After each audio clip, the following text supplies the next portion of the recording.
Thank you for joining the Residency Verification Training Overview. This is a review of the information that was presented at the live Residency Verification Training on March 20th. Today for this webinar we will review the same agenda. However, I do suggest that you review the slides in their entirety as posted on the OSSI website. Just a quick overview of residency verification. It is required as part of the annual enrollment process. So every student that enrolls or re-enrolls in a school in the district, then they are required to verify their residency with that school and with that LEA. Because of this verification of residency as it's tied to enrollment, we did update the residency regulations this year, and what we wanted to do was to try and provide some clarity around the definition of a student, helping to ease the burden for re-enrolling families with electronic verification, assisting in enrolling vulnerable populations, and also in ensuring that we have the means to detect residency fraud when it presents itself. So a lot of this is just a review of the regulations as they were updated, and one of the largest regulations, or one of the most important ones, is we define what a resident is. And a resident is someone that has established physical presence in the District of Columbia. Additionally, by establishing that physical presence and with establishing that physical presence, they provided the school or the LEA with the valid and proper documentation that's identified in later sections. Also, to establish residency, we finally defined residency for a student in non-traditional households where the parents do not live together, and if they don't have a formal custodial agreement, it's determined that that student's residency, as long as one of the parents identifies as a bona fide DC resident, then that student is also seen as a DC resident as well. In situations where both parents have, or the parents have a formal custodial agreement, there are varying ways in which there are custody agreements. The parents can have joint custody, shared physical custody, or shared legal custody. And as long as one of those parents in that situation identifies as a bona fide DC resident, then that student is also a DC resident. If there is one parent that is awarded sole custody and they have sole custody of legal and physical custody, then that is the parent that has to establish DC residency. The regulations also updated how residency is confirmed and the methods by which an enrolling family can provide this documentation. They can send the information to the school in certain circumstances through an appointed representative. Additionally, we have allowed for an interagency data sharing process, and this is what's going to come into play for the electronic verification process. So we have beefed it up so that we're allowing families more of a means to provide that documentation to verify residency. Additionally, we wanted to make sure that undocumented students were identified, and for them to establish, for that student population to establish residency, it's very similar to all other students. They can provide the required documentation that's listed in 5004.2, 5004.3, or 5005.3. They can undergo a home visit, or if that child is unaccompanied and they're an unaccompanied minor, then they can go through the homeless enrollment process through using the McKinney-Vento Act. Additionally, the regulations provide for wards of state who are no longer a ward because they were permanently placed, saying that they were adopted and maybe they moved outside of the District of Columbia. In the best interest of the student, they can continue with that grade at that school that they were originally enrolled in through the terminal grade. So if the school is K through 8, that terminal grade is the 8th grade, and that student, if they were a former ward of state, would be allowed to remain at that school even though they're no longer a DC resident. And an additional regulation that was updated is allowing for adult students and minor parents enrolling a child to establish their residency using that parent if they're still living in that household. So for adult students, students that are over the age of 18, or minor parents who are under 18, but they have a child also under 18, they can use that the parent's information and enroll in the similar way that any other student would by providing the required documentation, a home visit, or a signed statement that they live with their parent. So enrolling for homeless students. Now, enrolling homeless students is covered through the McKinney-Vento Homeless Assistance Act, and they define homeless children or homeless students as those that do not have a fixed permanent address. If they're in shared housing, they've been abandoned, they're living in a public or private place that's not determined to be a livable condition, migratory children, unaccompanied youth, and youth with a federally appointed sponsor. And so these definitions identify who those homeless students are that would fall under the McKinney-Vento Homeless Act. When enrolling homeless students and thinking about the continuity of their education, that we want to try and do what's in the best interest of the student, and they're allowed to remain in that school that they were originally enrolled in, to try and keep just a little bit of stability for that student if it's in their best interest. Additionally, it was defined as who an accompanied youth is and what that will present itself as if they're enrolling in your school, and youth who meet the definition of homeless and are not in physical custody of a parent or a guardian. And that's what's defined as an unaccompanied youth.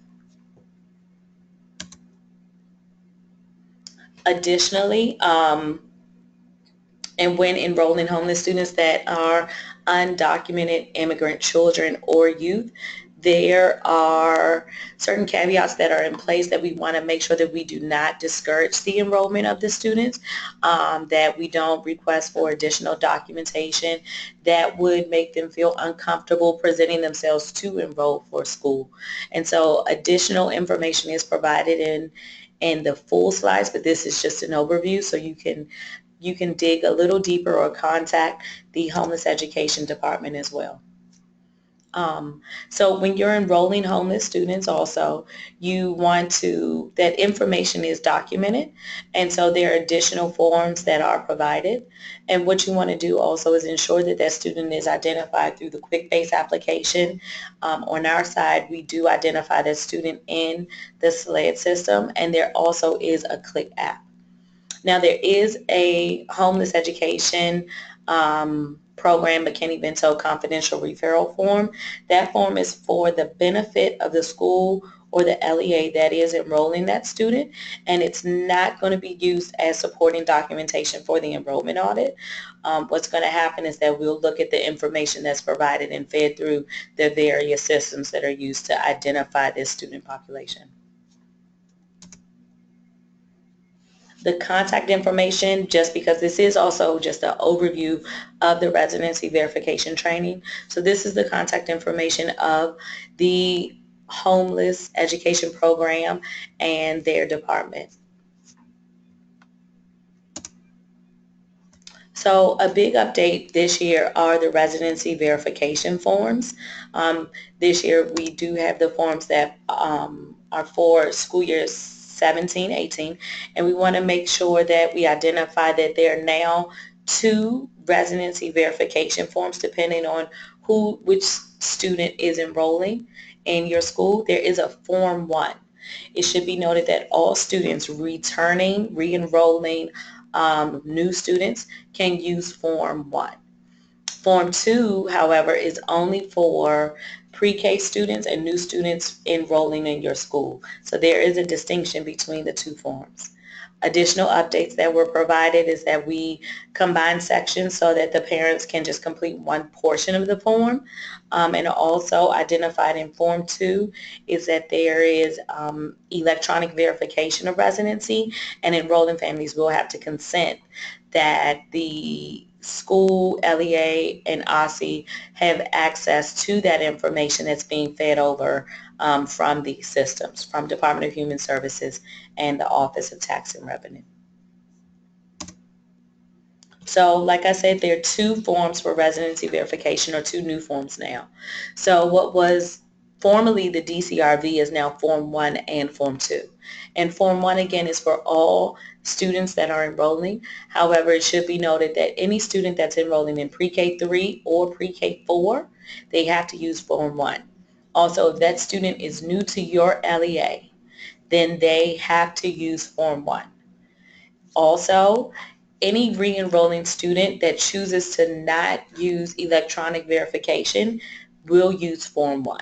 So Form 1 is similar to last year's, just the DCRV. It's a very similar format, and not much has changed on that form.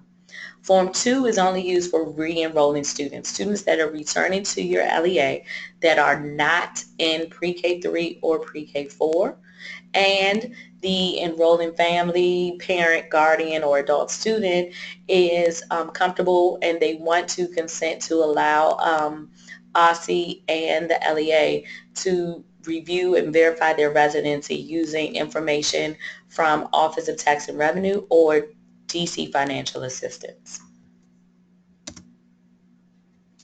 So this is just an overview of all the forms that are available during the residency verification process and any updates that were made for school year 17-18.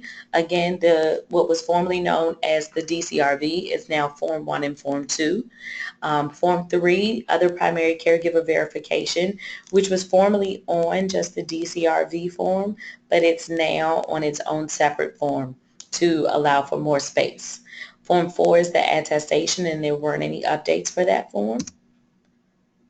Form 5 didn't have any updates either. It's the sworn statement for the other primary caregiver. Home visitation consent form is Form 6, and the home visit verification form is Form 7, and that form was just updated to allow just a written description area so that families or schools and LEAs that are completing a home visit have more of a means to describe and detail the information that's found there versus thinking that there's one prescriptive formula for all home visitations. Additionally, for Part C, the documentation that's required for residency verification, it has not changed this year. So if they're providing one document, it's still a pay stub, proof of financial assistance, certified copy of a D-40, military housing orders, or an embassy letter if they're providing the one.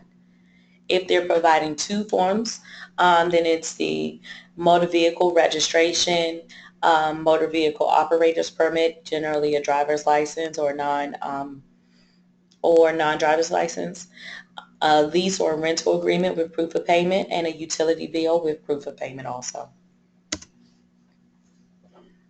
So one of the new methods of verifying residency this year is through electronic residency verification.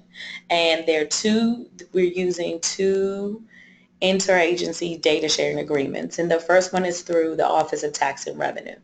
And in using the Office of Tax and Revenue, it's going to be very similar to what's used at the DC Tag office for high school graduating or students that are continuing their education at a post-secondary institution.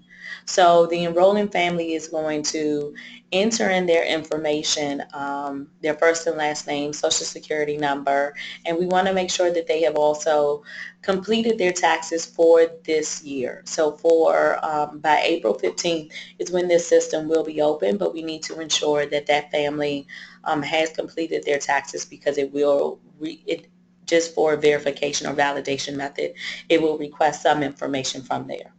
Additionally, the enrolling person or the enrolling family member will need the first name, social security number, or date of birth of the enrolling student. So this information is not going to be held by OSSI, by the LEA. That information is just sent directly to the Office of Tax and Revenue as a means of verification. The only information that OSSI and the LEA will receive back is that yes, this person is verified as a DC resident, and that information will feed into SLED, and that's where LEAs will verify that that enrolling student's residency was verified using OTR. Now, the secondary means of electronic residency verification is through financial assistance. So using information from the Department of Human Services, OSSI has created a CLIck app. And this CLIck app is going to identify all students that are receiving SNAP, TANF, or Medicaid benefits, so that it's already identified to the LEA who the student population is. In addition to that, that student population, if the family, the enrolling adult, parent, caregiver signs off and consents to that, they'll use Form 2 to say, yes, I agree that I use this, and that the LEA has access to this information, and that can be used to verify my information. So in these situations where an enrolling family is using electronic verification, then what will the LEA itself need to do? Now, if the student's residency is being verified using the Office of Tax and Revenue, the confirmation is in SLED.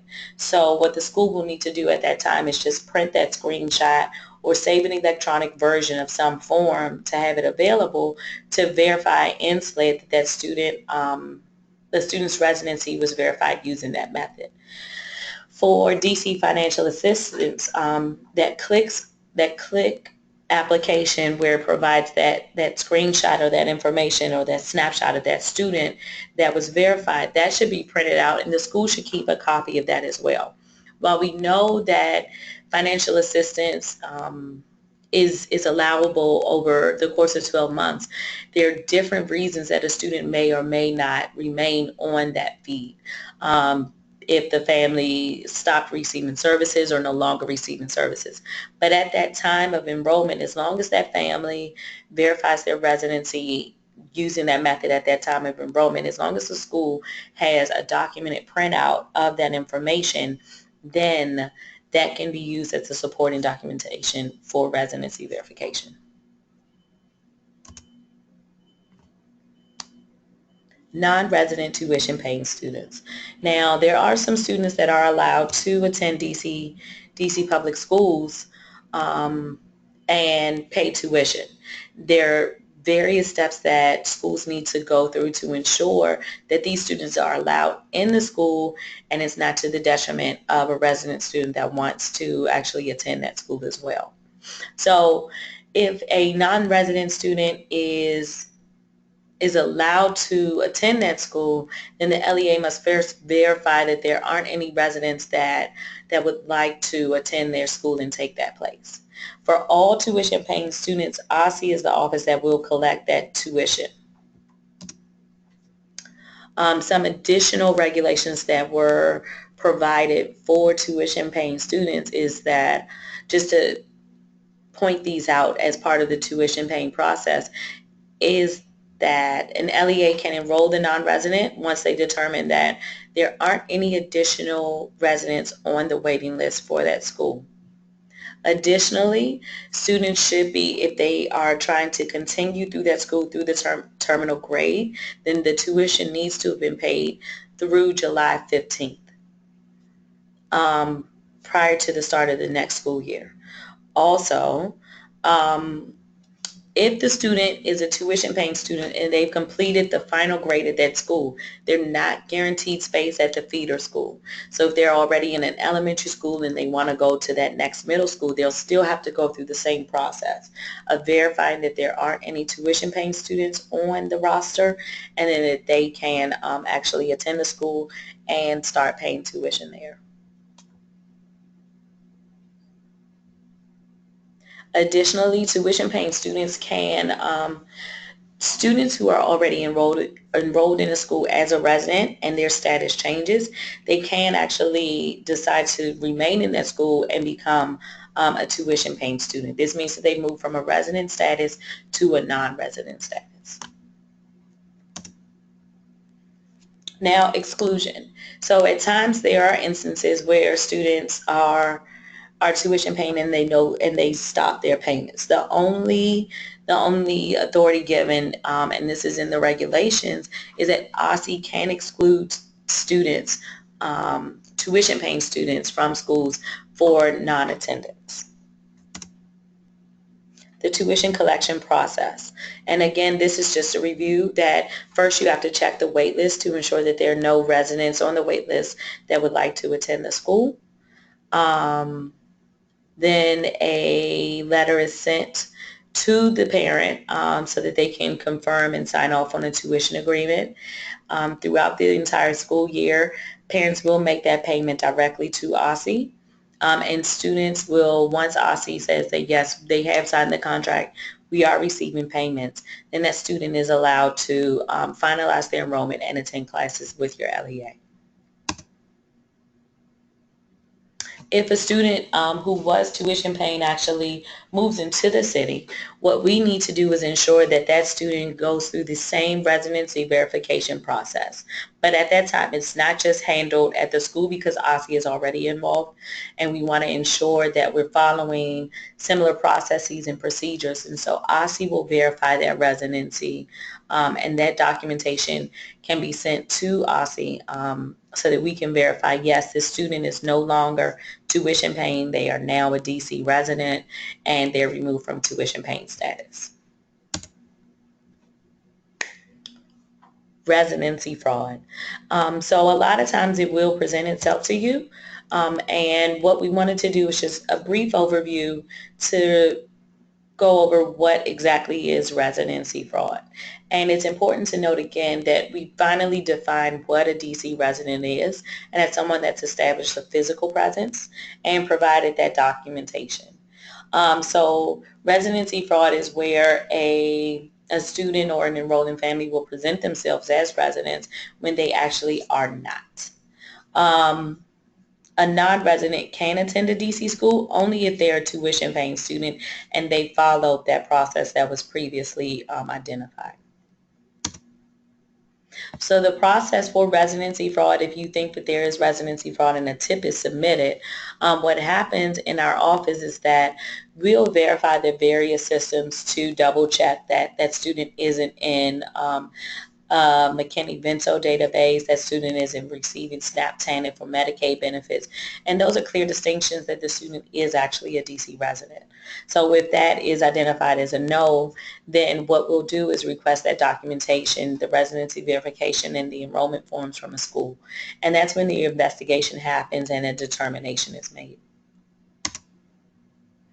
And so documentation that assists in fraud tips are the enrollment forms, the residency verification forms, and support and documentation. So if you're submitting tips, what happens is that the more information that we have, the easier it is to make a final determination in determining if there is actually fraud taking place or if there isn't fraud taking place. So the more documentation, the better. And just a couple of questions that come up in regards to residency fraud. And what we're looking from in the school is to review those documents to ensure that students and enrolling families are meeting the residency verification requirements. Ensure that the person that's enrolling the student is actually a legal guardian, a parent, or a primary caregiver. And we know at times there is always, or sometimes there is a family member that will present themselves as not the caregiver, but they are a DC resident, and that would actually be fraud. If a school official participates in residency fraud, there is a fine or imprisonment or retroactive tuition that could happen in those instances, and so that is actually determined at the end of the investigation. And a lot of times what we do is identify or say that there's fraud on the face of the document. And what we're looking for when we say that are documents that are out of date, documents that look like they have a lot of whiteout, clear copy marks that they look like they've just been doctored up, or they don't look to be very truthful in their presentation. And so this is just the investigation process and what happens when those tips come in, when we determine that an investigation for residency fraud needs to take place.